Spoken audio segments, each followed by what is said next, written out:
Jalup kocha mar Nzoia Sugar Peter Jean wacho ni sani gikore mar biro rakore kod timno mar Migori e giko dira mabiro ka bang' yudo loch odiochieng' manyoro e kinde mabende ne girakore kod Mombasa United kama bende ne giyudo gol achiel kuom nono e lap mar Sudi Stadium. Giwacho ni gikore mar biro rakore e yo makare giko dira mar medo yudo loch e ligno mar NSL.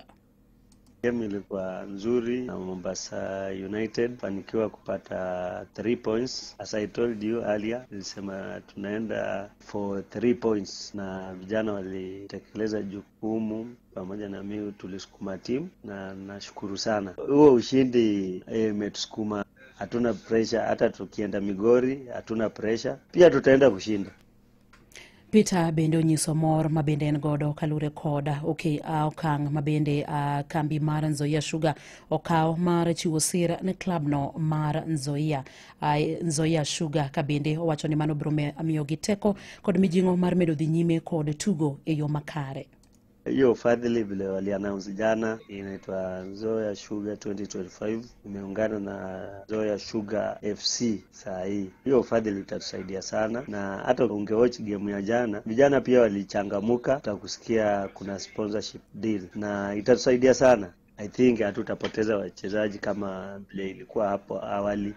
Juu kama ni mishahara pengine itakuwa na hizo allowances, medication itakuwa. Sasa kwa nini mtu aende kwa timu yenye na struggle na amevumilia kwa hii time? Pia nawashukuru sana kwa pia chairman Kadenga amevumilia na ametusukuma kila wakati michango, kila wakati yeye mwenyewe anatoka ana dip in his pockets na anatupa kila kitu yenye alikuwa anaweza kuafford. Amejitolea sana. Mimi nitamshukuru sana pamoja pia na wachezaji kwa jumla, na tutajituma kama next season, tutajituma na tupanda hapo juu.